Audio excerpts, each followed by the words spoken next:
Welcome to Focus on Business, a podcast show for photographers with me, your host, Jane Goodrich. I'm talking to successful photographers so you can learn from our experiences and have the business of your dreams. So join us and let's focus on business. Hi, so I'm really excited. Today we have the fabulous Jaye McLaughlin, and I'm very excited to have her on the Focus on Business podcast and show. And if you don't know Jaye, she is a fantastic in-home and family photographer, and she's so close to me. So we've actually been lucky enough to actually meet. Well, I've been lucky enough to meet you, Jaye. Oh, it's mutual. Welcome to the podcast. Thank you. I'm happy to be here. Thank you for having me. Yeah. Well, just tell our audience a little bit more about yourself, a little bit of a bio and how you got started in photography, and so they can hear your story. Sure. It's a long story, but I'll keep it short. I've been doing this in-home newborn and family photographer in Westchester County, New York City, and Southern Connecticut. I've been doing it for 14 years. Before that, I was a patent lawyer specializing in biotech who has always been obsessed with taking photos. I can't say I was obsessed with photography because it was a point and shoot camera that I was always using. And when my fourth child was born, I was very part-time working as a consultant for the same pharmaceutical company I had been with for many years. And that company was being bought up by a larger pharmaceutical company, and I got put on hold. I had 4 little kids, and my bosses said to me, listen, we don't know where we're going to land when this happens, but if we're still here, we want to hire you back, so just don't go get another job. And I was, nope, don't worry about it. Here's my chance to finally learn some more about photography. I went and took a class in my local art center, and then I took another class in a nearby high school, and then I took every book out of the library. Back then, there was no Picsello. There were no online tutorials. There was so much less out there. But this is just photography. So it just snowballed from there. I eventually sort of reached out to a very new then local moms Facebook group and said, my 4 kids aren't enough for me anymore. I want practice on other families. Who wants me to take their pictures? And I did it for free for several months. This is like end of 2009, beginning of 2010. And several months in from there, I thought, what if I tried this as a business, and if it flops, then I'll go back to my job when they call me. And if it doesn't flop, then I won't. And here's where the story, I condense it. It didn't flop. Mm-hmm. I know they did call me and I said, nope, sorry, I'm doing something different now. And I started my business in the very end of 2010, beginning of 2011. And it's been great since then. A lot of learning along the way, but I love it. Yeah. Well, we'll get into that. Your timing is exactly the same as mine. So we had a different experience back then. And I think listeners and photographers now, they have a wealth of information, but sometimes it's a little overwhelming. So and contradictory, and also some not profitable and not sustainable. I think even though there's so much information out there now, doesn't necessarily make it easier.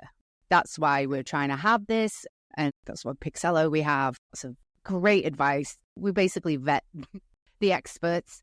But if you were to go back to yourself in 2009, 2010, what would you tell yourself? And do anything differently? Start it any differently? Well, I did feel at the time like I had a window, and it was a very, very uncomfortable situation for me to start something like this. Entrepreneur and my name would never have been used in a sentence before. I was the girl who got the good grades and went to the right schools and got the right interviews and very lockstep sort of life. And I was happy with it. It was who I was, and I liked what I was doing. So I did feel a little bit of time pressure to start when I did. Right. The Jaye of before would have waited a little bit longer. And that may have served me, but I think everybody, I don't think this is unique. I sort of built the plane while I was flying it and learned a lot of lessons by doing. I think, like you said, the resources that are available now about profitability and about how, here's some information on the kinds of things you need to start a photography business. Right. I was on the New York State business website to find out whether I needed a license and do I need insurance, that kind of thing. But that's what you actually need to do. That's actually smart. I followed directions and I knew that I had to do it the right way. But there was just so much that you can't find out. Like, how much time does it take to market and bring in new clients? How much time does it take to prep a family before you show up? How much time does it take to cull a session, right? To edit a session, to create a gallery, to sell the photos. So not just this is how much it costs to buy a camera and a computer and a backup camera and a new computer, but now there's all these subscriptions. Nothing is a one-time purchase anymore, right? What I'm trying to say is in addition to all the monetary costs, I had no idea how much time went in, how many hours went in. And I guess the advice I feel a little bit badly, I give it all the time, so I don't feel that badly giving this advice, but I would say have a sense of the numbers before. And even if it's a period of your time where it's sort of experimental, tell yourself and tell everybody who hires you that I'm figuring this out right now. This is an introductory situation, and keep your bookings low enough that you can use those as opportunities to figure it out. Yeah. So that before too long, from the beginning would be great, but I try to, not use too much hindsight. Before too long, you know exactly how much it costs in both dollars and in hours to take on one client, and that you can price yourself in a way that's sustainable. Yeah. That you won't lose your mind or completely burn out or just not be profitable. Yeah. I remember pretty early on, I think it was actually after I'd started my business, but there was a study that came out with wedding photographers actually, and I thought it was quite interesting that it said for every 1 hour of photo shoot, there's like 9 hours back end work. And it's not just editing or culling, it's like marketing your business. And I actually tested the numbers, and it's actually 1 in 12 now because of the increase in social media, right? Editing. And a lot of the people that we did the study with had been in business 4+ years, because there's a key turning point at year 3. What happens in year 1 and 2 is I've just bought my camera. It's going to last forever. I've just bought everything I need. And then by year 3, you need that new lens, or you want that new lens, or you need that new camera, or you need the new computer. So there's a life cycle of the equipment too that you don't take into account when you first start. You're like, I've just got all these startup costs, and there's a lot of future costs that you need to price in. I like the introductory offer. I also like figuring out your pricing, just using a calculator. We have an easy one for you. And then saying, for my first 10 clients, I'll give a discount, but they need to know what the MSRP is. Again, without all these resources, I did it for free through the end of 2010.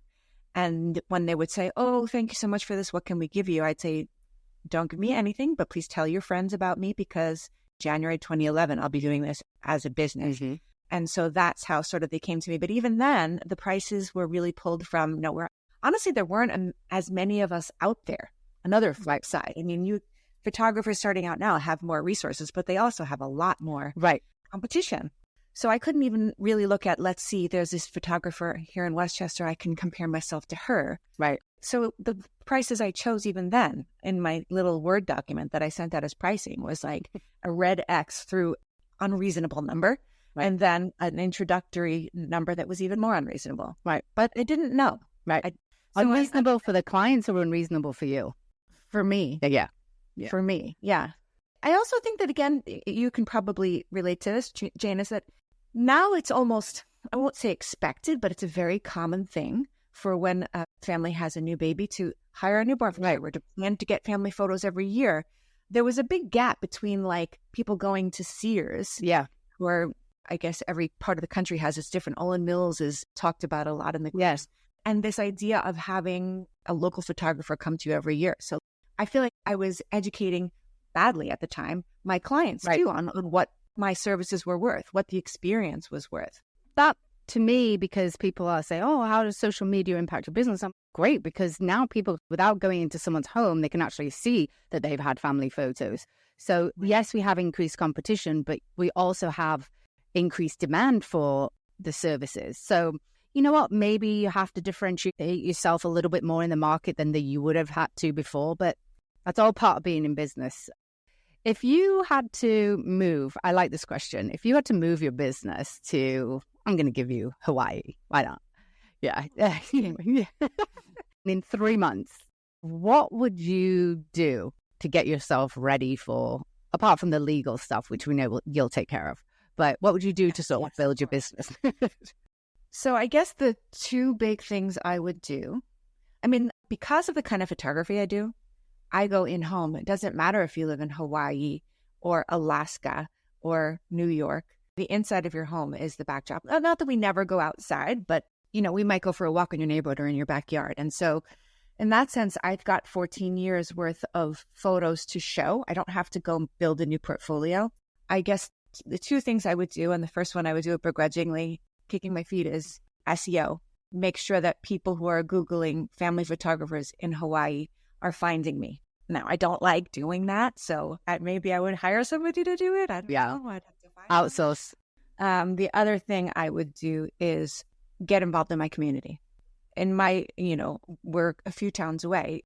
In my town immediately, and then certainly in a few towns around me, because I've been around for so long, if you're thinking of in-home family photography, I think you know who I am. Doesn't mean you're not going to hire me. Right. I mean, that you're definitely going to hire me. But as long as people know that I exist and what I do and they consider me, then from there, downstream of that, you have to actually be there and do it. But I'd want to be on people's radar as an option for, the service that they're looking for. Yeah. I guess that's the two ways I'd do it. Yeah, I think getting out in your community is actually really key in SEO. But I think it's interesting because we're in a couple of towns over, but I always joke because some kid, they saw me taking photos the other day.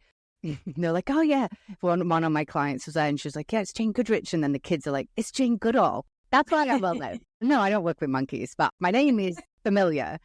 Obviously, SEO isn't your favorite form of marketing. If you were to pick one and, all right, this is how I only ever want to market my business, what would it be? And let's say you have established business 5 years in. The soul, can I pick two? Yes. I like to write when I feel like writing. So I think that my best, favorite, most effective marketing thing is writing my newsletters. I really have been saying the same thing for 14 years. I have been lucky in the sense that what has my why, what caused me to start my business, which is documenting your family, your life right now, has not changed. And every once in a while, I find a new way of saying that, or waxing poetic on an aspect of that, why you're home, why you should spin it this way to your children or whatever. So I like to sit down when I'm in the mood. So I'm not as consistent as I would like to be, and just sort of write something like that. And then all kinds of little bullets about here's what's happening. Here's what I've been doing recently. Here's what you should take a look at. So I do like that. Social media, I'm not great at. It feels like fitting myself into a box that's the wrong shape. Yep. I have tried for myself to spin it in a different way. Instead of thinking of, I want the algorithm to find me, I want people to find me, I think of it as they've already found me. Here's where they look and see what I've been up to recently. Yeah. A little bit pieces of my personality and the kinds of work that I've done, like maybe a more up-to-date portfolio. And also my stories, I'm always posting sort of random, more personal things about myself. Yeah. So they can sort of get to know me, feel like they know me before I get there. So that makes it easier for both of us to feel more natural with each other when I do arrive. Anyway, so that's my not social media, yes, email marketing. But the biggest thing I really feel like is sort of also a spin-off of being involved in my community, which is that I have for the past 6 years. Wow, I can't believe it's been 6 years. When my kids started getting bigger and I started feeling like I was less in touch with the young families who were moving into the area, I had a conversation with the director of the preschool near me about the, again, sort of new-ish idea of having me come in and do preschool photos with more personality than the big box companies had been offering for so many years before. And the idea was that it would be just sort of, again, put my name in front of these people who would eventually want the kind of photography that I actually like to do. I thought I wouldn't like it, but it turns out I kind of love it. I do it my way, which is obviously not the same level of prep and time spent, but a lot more than just the sit on the box, fold your hands like this, smile. And so I really did. I got to know some kids. I invited in siblings, like before school, obviously with the blessing of the director. The parents get to see me work a little bit when they bring siblings in. And again, it's just another way that when somebody says, okay, who are the photographers in this area? Right. My name comes up.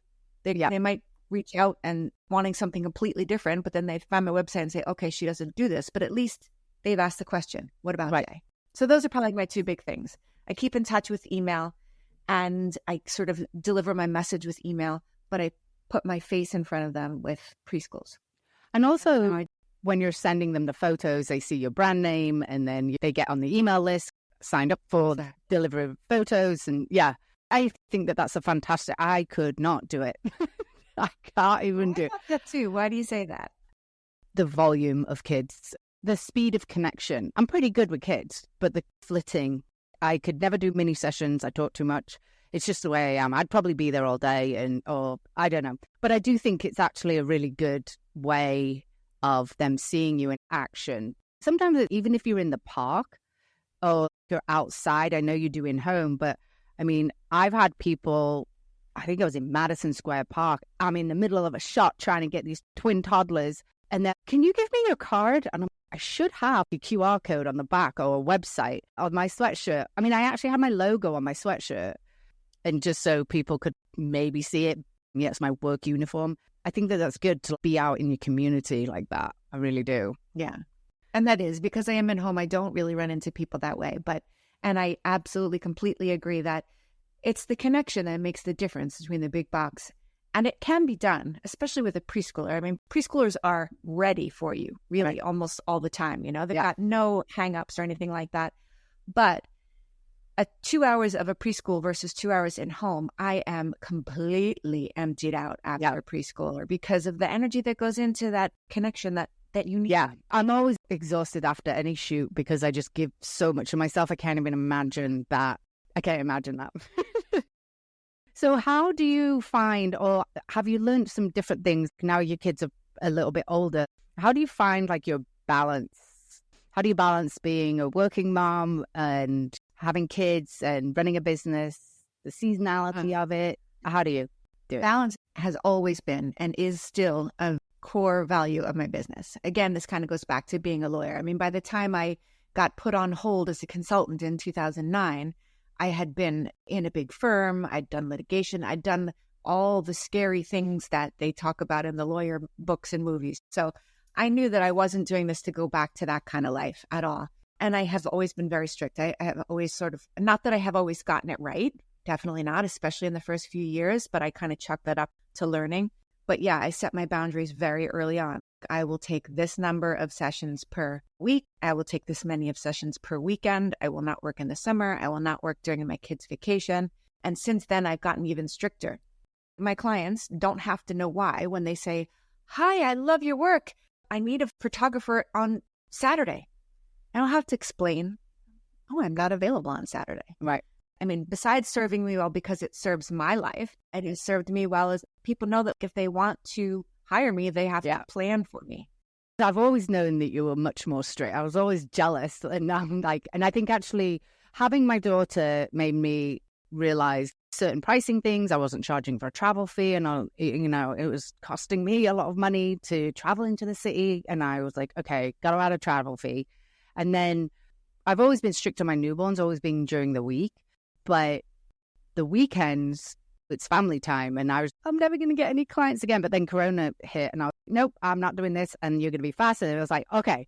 And then I called it Corona confidence because I was, nope, you like this, that, and the other. And this is what I can do. And da-da-da. And it actually was a game changer. Yesterday, I was talking to a photographer and you're going crazy because your schedule isn't set. Oh, but what happens if they want to come on a Saturday and I can't afford to turn them down? Okay, but then you maybe can make the exception, but don't go out there with a blanket 24/7, I'm available. At least try and get some structure as you edge towards it, or add a weekend charge if you don't want to do that. I mean, yeah. And originally it was always one session per weekend, Saturday morning, and Sunday is your rain date. I'm also very strict as far as rescheduling with my contract. Obviously, things happen, kids get sick and whatnot, but I only have a certain window of time within which you can reschedule. And it's easier to do now that, as you know, you have found your people and you have a reputation that's 14 years old. Right. I'm doing fewer weekends. Right. And I'm not saying I don't do weekends. I do a few, but availability of those is limited. And if you want to work with me in October, then there's no way that you're going to be able to do a Saturday. If you want to do a Saturday, maybe we should talk about February or March. And that spreads it out across the year for me as well. I did that. I actually found probably 2015. So it was probably 5 years into it, my sixth, because it was a year my daughter was born and I was just busy, busy, busy, busy. And I thought, I can't do this, have a kid. And my husband was very supportive. He's like, make hay while the sun shines, et cetera, et cetera. I'm like, okay, well, the sun ain't shining on those weekend dates in October. But what I realized is I had turned down repeat clients in the fall for a specific date. And so I ended up saying, all right, 2016, it's from now it's August through December. It's only repeat clients. I can't put people back in. And what people then start booking me in February so they can get on my phone calendar. Genius idea. You should take it, guys. Yeah, I've had people book me twice in a year for that reason. I don't turn away new clients in the fall, but repeat clients get first access, which usually means if you work with me as a new client in the fall, you're definitely going to be a weekday person, which is better for me because when I think about now, I've been in business for whatever it is, 14 years. I only have one kid left in school. The sustainability of my business, meaning how much longer am I going to do this, is going to mean that my weekends are more free. Right. I don't want to bring a new family in who's going to want a weekend for the next 10 years. So yeah, no, it kind of happens organically when you put those boundaries in place. Boundaries are really key. What is the best advice you've ever been given? Could be from or a book or something like, if you were to sort of say, oh, wow, that really changed my business. I mean, every book that I took out early on was just photography. I haven't read that many business books, to be perfectly honest. I always say that having been a lawyer before, I would never have been called a creative. Now I'm a creative entrepreneur. That's the box I'm put in now. Yeah. But it's that left brain, right brain. I always get this wrong. But the lawyer brain, the good student brain, has allowed me to learn business as I went. But I can't say there was a specific book. There weren't business classes available early on. I am a learner. I am a worker. I will figure it out and I'll use whatever resources, get whatever advice I need to get. But it was more here and there than any specific one piece of advice or one book. Yeah, but I think it's also if you are starting a photography business and you sort of do have that left brain type to balance, really, because your photography is in your right brain and the creative side, you might find that you'll have a better time than somebody that's just purely in their left brain and creative. And I'm not even going to think about the business side. So organically, you kind of automatically did it. 100%. And really the point of that for me was that I enjoyed it just as much as I enjoyed the learning photography side. I enjoyed sort of figuring out a business plan and a pricing structure. Not that I had it right in the beginning. I enjoyed saying that, I'm going to try this creative idea and saying, okay, that didn't work. Let me try this creative idea. That part of it. Whereas I feel like some of the more air quotes creative types are just kind of try to shut that part out. I found that to be a part of the exciting things. One of the categories of exciting things that I was learning in those early years. And I still like to try new things out and see how they fit into what I know I love about my business. Just keep it spicy or fill a need. Or I think one of the things that holds people back. I mean, I worked in advertising for a big agency for a decade, and I have an MBA, so my brain is balanced both sides. Probably, maybe it's not good at everything. That's why it's like master of none. But what I love about what you said is that you play with a tactic. I think you and I did something quite similar. I remember putting up images. There was a sweet shop in Larchmont, and I only ever got calls from people requesting donations. But I tried it, didn't work. What's next? And trying to figure out which planet. So for me, that is quite creative in a sense of, hey, I'm going to play with this email. And I kind of like the numbers. Did this work? Did this not? Oh, is the SEO? I actually can geek out on SEO because I learned the hard way. But anyway, that's asking you advice of who I can talk to, because I understand. Yeah. It's just, a theme of this. There are so many aspects of the business that I love. The things that I don't love, they just go low on the list. And the things that in my life, the things that are too low on the list don't get done. Right. Oh, in anyone's business, because when you think about it, most businesses have accountants. Because we're solo entrepreneurs doesn't mean we have to do everything. I outsourced blog writing early on, and I took advice from people, and I messed up my whole website. I had like JaneGoodrich.com, Jane Goodrich Photography, because I needed a blog. So I wrote a blog website, and then I had my portfolio website because that didn't have a blog. Oh, so bad. Like I was messing. Yeah, Anyway, now it's like, here's the company that will give you what you need. Then it was, you just... Well, you couldn't do because it was flash. Together. You cobbled it together. Yeah, I do actually have some good SEO people and I can let you know, but we'll talk. But what is the best or funniest or worst shoot that you've ever had? Do you have any? I mean, you must have some funny shoots. I can't believe that happened on my shoot. Lots of things like that have happened. I do always say that every bad experience with a client, every icky situation, I mean, even early on when I raised my prices, I felt like I don't like this feeling of having to sort of justify words with people what I cost. So to take all those icky things out, I change my policies or I change my contract or I make a checkbox underneath a clause in my contract because too many people just don't read all the clauses. They just click sign and send it. But, you know, I'm sure that yours and mine are similar. I see it less and less now because of the way I prep and the way I connect and the way I align. I have my people now. My people don't give me bad stories 99.9% of the time. And I am very big early on in making sure that you are my people before we get to a point where we've exchanged money for services. Yeah. I put a lot of stuff out on my website, so hopefully you found me through there. And I'm always going to have a quick discovery call before I book you, before you book me, rather. Right. I mean, it's a two-way street, so there's that. Yeah. But I want to make sure before we get too far into this relationship that you and I want the same thing, because I'm at a place where I only give you one thing. I'm not going to change what I do because you want a hot air balloon in your backyard or whatever. Something that's just not me. Yeah. I'm happy to get referrals. So-and-so does that.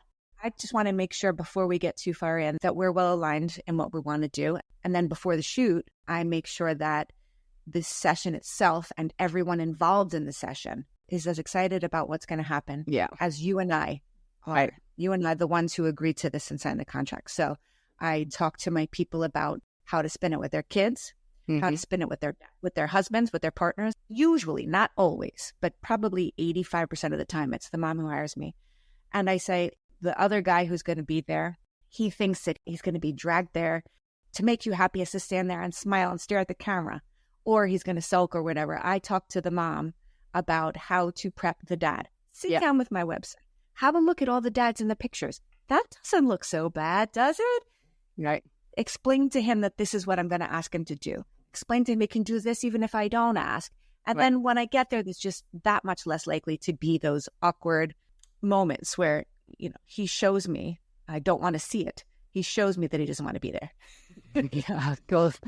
I sort of have in my prep of like, please don't argue in the car before you get to my studio because the kids will be nervous. Or don't shout at the kids. I have little things like I build in buffer time.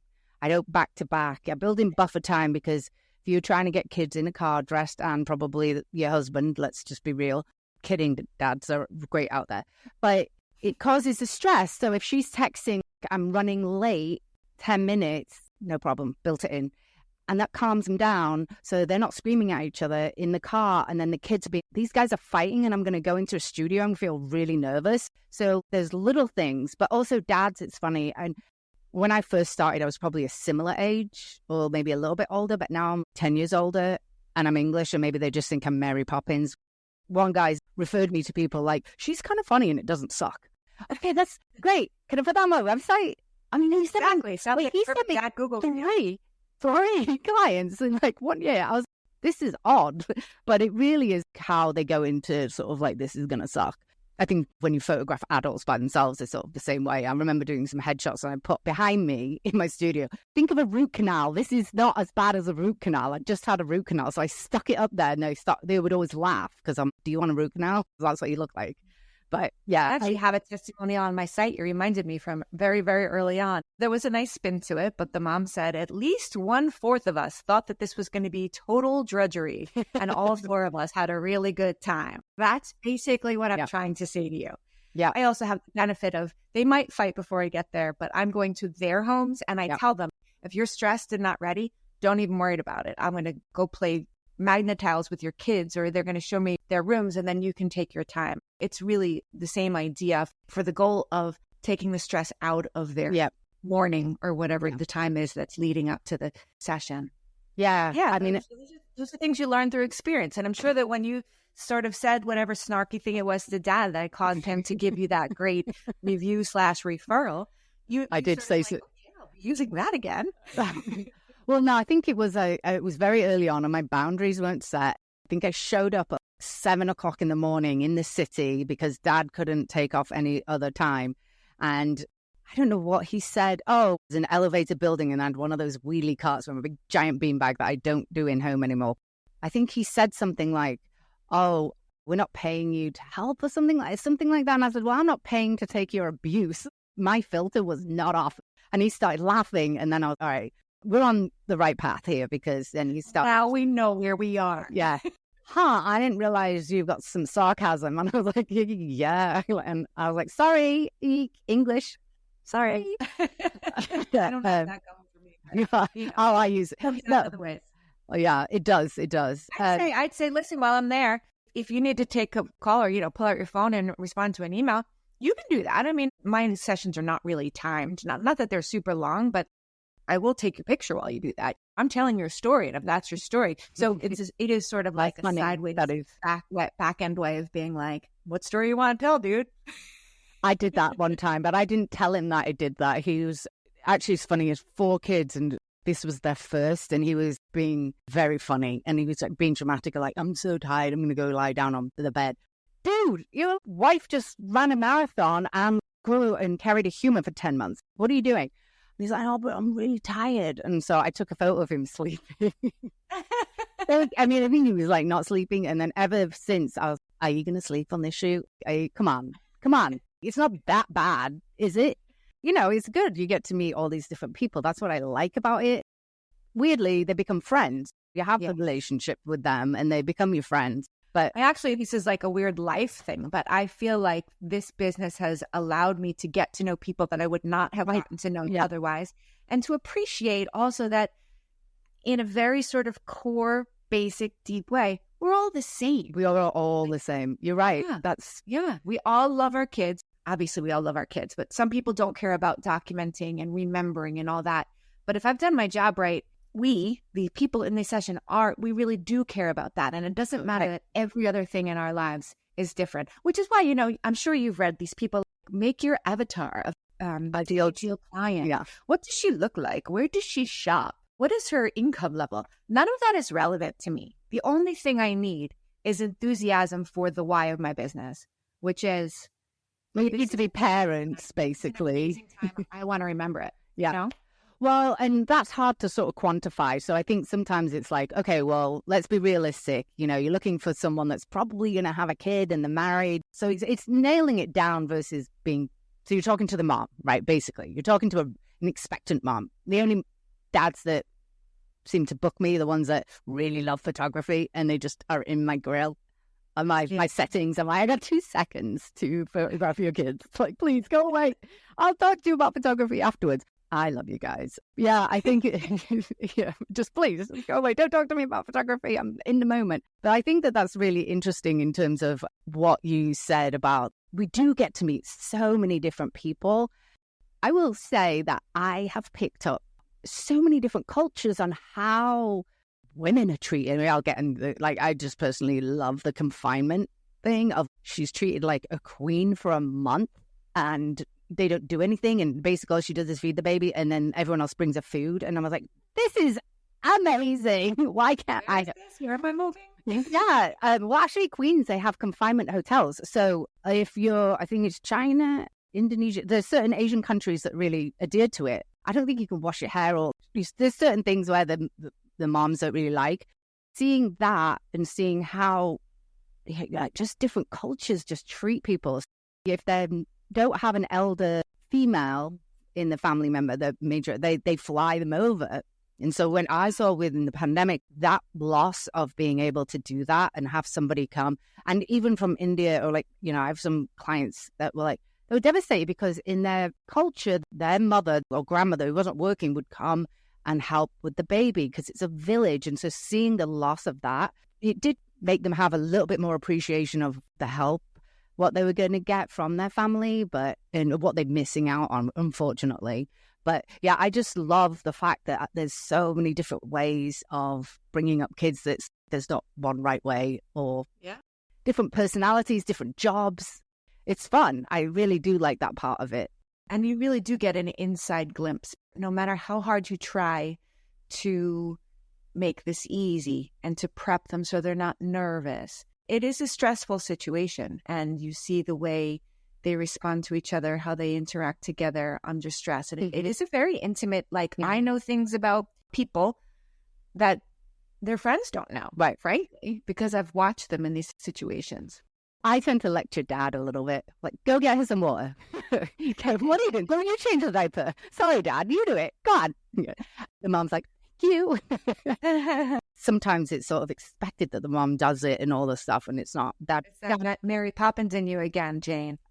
I know. Oh, it's still Super Nanny, like the one that's really mean. I couldn't remember. Yeah. No, but I think it is a bit mixed. Like Mary Poppins on my kids' shoots, and then sort of Super Nanny. No, but I think I have a very good friend. She's in the city, and she does a lot of work with twins, and she's like that too. But she's very blunt. So I don't know. She gets away with it.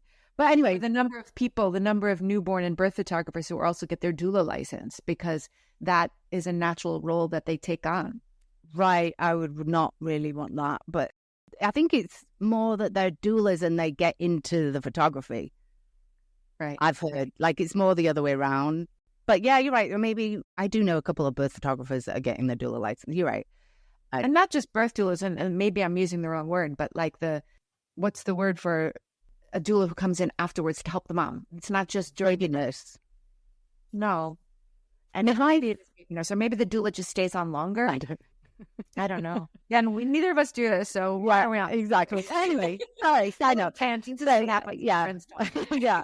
So, well, if you're thinking about one of the benefits of being a photographer is you get to meet so many different people and the cultures that you are in. Sure. And so I think it's great. Tell our audience how they can find you, and if the photographer needs help in building their business, how can they find you? Well, my website is jaymclaughlin.com. I hope that I will put it in the show notes, because it's hard to spell. Yeah. And my Instagram is jaymclaughlin.photography. And you can find me in both places. I don't know how long this was supposed to have gone, but I obviously do love to talk about this kind of thing. I try to frame it in today's backdrop for a new photographer, as far as what resources are available and what sort of experience is available. Again, I keep coming back to the fact that in 2010, it was a different landscape. Yeah. And you've had to evolve. And I think, honestly, certain things, for example, social media. You could be great at social media. I don't like it, or you can hate it. SEO, you might. So you have to figure out your marketing tool that works well for your audience and for you. Otherwise, you won't do it, like your SEO. Well, you can outsource it. Realize too is that I'm always making analogies to myself as a student. I have had a really strong, thriving business for more than 10 years. And if I feel like I'm losing at SEO or social media in a given month or year even, I say, I don't have to get an A+ at everything. What else I'm doing is working. It's okay if I get a B in something. Relax, Jay. Yeah. Well, that is amazing. Well, you got an A+ on this podcast, so thank you. Thank you. I live for that. That's amazing. All right. Now, I will talk with you soon. Thank you very much. Thanks again for having me. Bye.